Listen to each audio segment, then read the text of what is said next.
আসসালামু আলাইকুম ওয়া রাহমাতুল্লাহি ওয়া বারাকাতুহু। দূরে কাছে দেশে বিদেশে প্রত্যেকটা বাংলা ভাষাভাষী মানুষ যারা আমার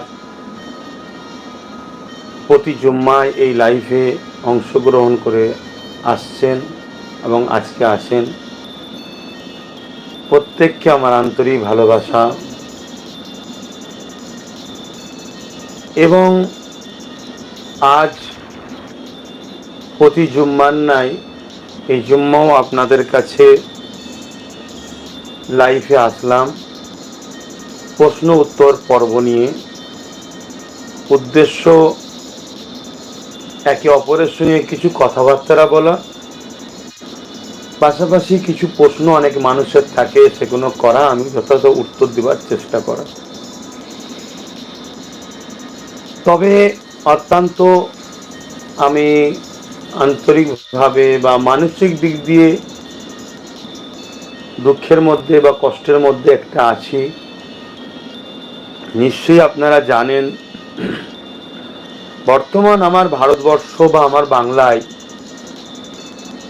যেভাবে অরাজকতা পুরো দেশ এবং রাজ্য জুড়ে চলছে, এটা তো বড় একটা ভয়ের বিষয় এবং দেশ ও রাজ্যবাসী এবং রাষ্ট্রবাসীর জন্য বিপদের সংকেতের একটা নমুনা পাচ্ছি। পাশাপাশি গত 20 তারিখে বেশ কিছু রাজনৈতিক অরাজনৈতিক সংগঠন মিলে মানুষের মৌলিক অধিকারের জন্য কথা বলতে গিয়েছিল বা সংবিধান যে রাইট দিয়েছে সে রাইটকে বাস্তবে রূপ দিবার জন্য কথা বলতে গিয়েছিল কলিকাতার রাজপথে। সেখানে রাজ্য প্রশাসনের, রাজ্য সরকার যেভাবে তাদের ওপরে সংবিধান বিরোধী, স্বৈরাচারী, অমানবিক যে জুলুম অত্যাচার করেছে, যার জন্য আমি অত্যন্ত ব্যথিত, মর্মাহত, অত্যন্ত কষ্টের মধ্যে রয়েছি যে আমার দেশ, আমার রাজ্য খুব বিপদের দিকে যাচ্ছে। তার মধ্যে দিয়েও গতকাল থেকে একভাবে পানি হচ্ছে, সব জায়গাতেই আশা করি হচ্ছে, আমাদের এখানেও হচ্ছে। আজকে জুম্মার দিন ছিল, প্রায় সমাটে একভাবে পানি হয়ে আসছে। এর মধ্যে দিয়েও মেহমানদারি, প্রচুর মানুষের আজকে আনাগোনা হয়েছিল, বিশেষ করে নওশাদের সঙ্গে প্রচুর মানুষ দেখা করতে এসেছিল, তাদের মেহমানদারি করা, এই সব কিছুর মধ্যে কাজ সেরে আপনাদের কাছে লাইভে আসতে একটু হয়তো দেরি হয়েছে। তো যাক, তারপরেও চেষ্টা করেছি আসার এবং কিছু কথা বলারও চেষ্টা করছি আপনাদের সঙ্গে। আসুন আমরা মূল দিকে ফিরে যাই। আমাদের যে লক্ষ্য, প্রতি জুম্মায় আপনারা প্রশ্ন করবেন, আমি আপনাদের প্রশ্নের উত্তর দিবার চেষ্টা করব। আসেন প্রশ্ন উত্তরের দিকে যাই আমরা।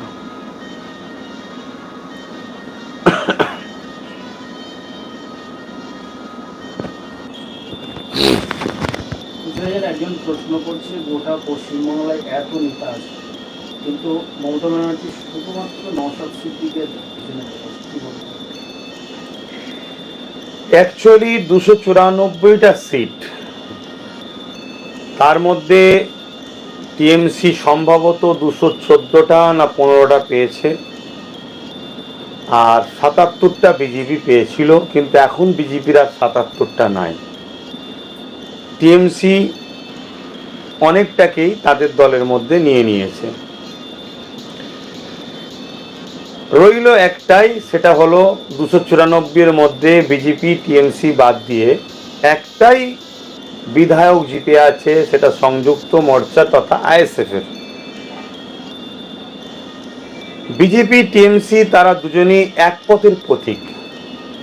সংবিধানকে মিটিয়ে রাজতন্ত্র প্রতিষ্ঠিত করা, স্বৈরাচারী জুলুমের সাম্রাজ্য তৈরি করা। তাদের কাজকামে এটা ফুটে উঠছে। তারা মানুষের মৌলিক যে অধিকার সংবিধান দিয়েছে, শিক্ষা, স্বাস্থ্য, কর্মসংস্থান, বাসস্থান, না বিজেপি দিচ্ছে না রাজ্য সরকার দিচ্ছে। সেই জায়গায় এই দুই বন্ধু বা ভাই বোন, দাদা দিদি, এরা তো একই পথের পথিক।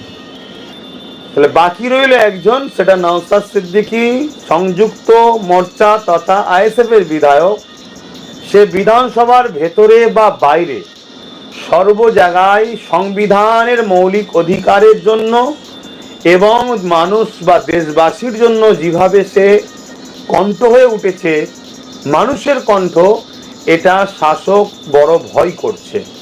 শাসকের কাছে বিজেপিটা ভয় নয়, কেন বিজেপি আমাদেরই তো, অর্থাৎ শাসকেরই তো।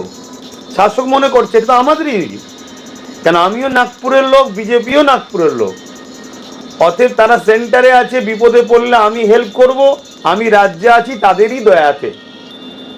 তাই তাদের দুজনের মধ্যে যে সেটিং বা গাঁটজোট আছে, এটা জন্য তাদের একে অপরের কোনো সমস্যা নাই। কিন্তু নওশাদ সিদ্দিকী যেভাবে মানুষের হয়ে, সংবিধানেরকে সামনে রেখে, গণতন্ত্রকে বাঁচাবার জন্য, মানুষের মৌলিক অধিকার ফিরিয়ে দিবার জন্য যে লড়াই করছে, এই লড়াইয়ে নওশাদ সিদ্দিকী তথা তার দলের পাশে একটা স্রোত, বাঁধ ভাঙলে যেভাবে পানির স্রোত যায়, ওই স্রোত কিন্তু হু করে বাড়ছে। তাই শাসকের ভয় হয়েছে। এই ভয়ের আতঙ্কে শাসক যেভাবে একটা পাগলা কুকুর কামড়াতে যায় বা আঘাত করে, সেইভাবে শাসক আজকে আঘাত করছে, কামড়াতে যাচ্ছে। এর কারণ এটাই। বিজেপি নেতা শুভেন্দু অধিকারী, কৌস্তব বাগচি ও তৃণমূল নেতা অনুব্রত মণ্ডল যা পুলিশকে গালি দেয়, বিপরীতটা করার নিদান দেয়। অন্যদিকে নওশাদ সিদ্দিকীরা পুলিশের কাছে হাত জোড় করে তবুও তাদের বিরুদ্ধে জামিন অযোগ্য ধারায় মামলা করে। আমি এখানে একটা কথা প্রথম ভাঙিয়ে দিই। পুলিশ যিনারা সংবিধানের ওপরে হাত রেখে শপথ করে সংবিধান অনুযায়ী মানুষের যে অধিকার, সেই অধিকারে তারা কাজ করবে, যে শপথ নিয়েছে, সেই পুলিশ বন্ধুদের আমি শ্রদ্ধা, সম্মান, ভালোবাসা জানাই। কিন্তু দুর্ভাগ্যের বিষয়, আজকে পুলিশ কথাটা বারবার আসছে, কেন প্রশাসন ডিপার্টমেন্টকেই কালিমালিপ্ত করে দিয়েছে শাসক। কেন কিছু গুন্ডা বদমাইশদের গায়ে প্রশাসনের ইউনিফর্ম পরিয়ে দিয়ে তাদেরকে প্রশাসন সাজিয়ে রাস্তায় ছেড়ে দিয়েছে। তারা সংবিধানকে লুণ্ঠন তো করছে, সংবিধানের হুকুমকে অবজ্ঞা করে, সংবিধানকে মান্যতা না দিয়ে তারা টিএমসি তথা শাসকের দলদাস হয়ে টিএমসির ক্যাডারের কাজ করছে।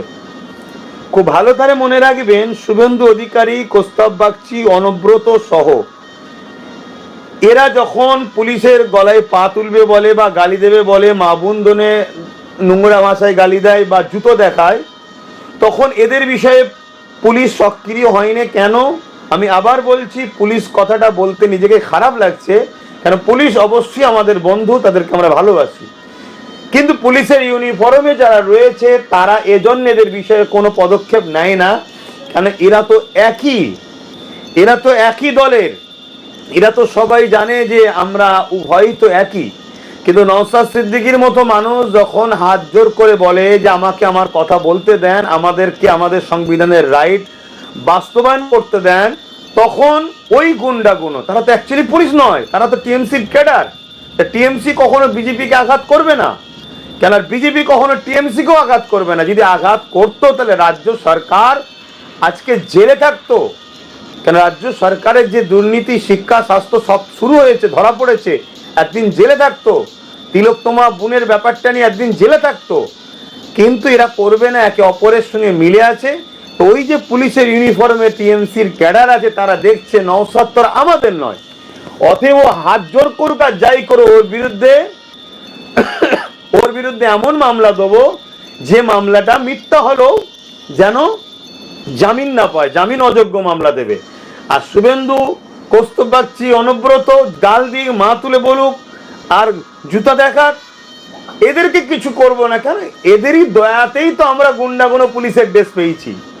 অতএব এই যে সাজানো নাটক, এই নাটকের জন্যেই আজকে তারা কিছু করলে, এত কিছু করলে তাদেরকে কিছু বলা হয় না। আর নওশাদ সহ আরো যারা সেদিন নেমেছিল তাদেরকে ধন্যবাদ জানাই। অরাজনৈতিক সংগঠনের লোকেরাও তাদেরকে হেনস্থা করা হবে, কলার ধরা হবে, জামা ছিঁড়া হবে, মারা হবে। এবং শুধু এই অত্যাচার নয়, তাদেরকে জামিন অযোগ্য মামলা দিয়ে ভরে দেওয়া হবে, কেন এরা হলো প্রকৃত সংবিধান প্রেমিক। অতএব আমাদের বর্তমান শাসক এরা তো সংবিধানকে মিটাতে চাইছে, অতএব সংবিধান প্রেমিকদের ঘরে কোনোভাবে আন্দোলন করতে দেওয়া যাবে না, এজন্যই বিচারিতা হচ্ছে।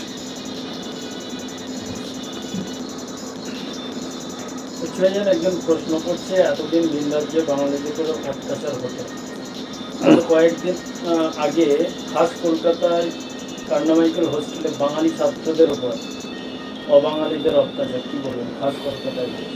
দেখুন, বাঙালি অবাঙালিদের এই লড়াই আজকে নতুন নয়। আমরা জানি বাংলা ভাষাকেও মিটিয়ে দিবার পরিকল্পনা হয়েছিল 21শে ফেব্রুয়ারি। সেই যে বাংলা ভাষার জন্য যে আমরা দিন উদযাপন করে আসছি দীর্ঘদিন ধরে, সে বিষয়ে আমাদের সবার জানা আছে। কিন্তু দুঃখের বিষয়, আজকে আমরা যদি খুব খেয়াল করে দেখি, এই বাংলা ভাষাকে মিটিয়ে দিবার বা বাঙালিদের ওপরে যে রাগ, এটা অনেক পুরাতন। কিন্তু নতুন করে এই বাঙালি বা বাংলাকে ভাষাকে এলে যে রাজনীতি চলছে, এই রাজনীতির সূচনাটা শুরু হয়েছে কিন্তু আমার বাংলা থেকেই। আমরা যদি একটু পিছিয়ে যাই তাহলে আমরা দেখতে পাবো এই বাংলাতে একটা বাংলা পক্ষ বলে কোনো সংগঠন আছে, যেটা টিএমসি সরকারের অর্থে পরিচালিত। সেই সংগঠনের দাদা দিদি যারা বন্ধুরা রয়েছে, তারা একটা সময় আমরা দেখেছি সোশ্যাল মিডিয়ায়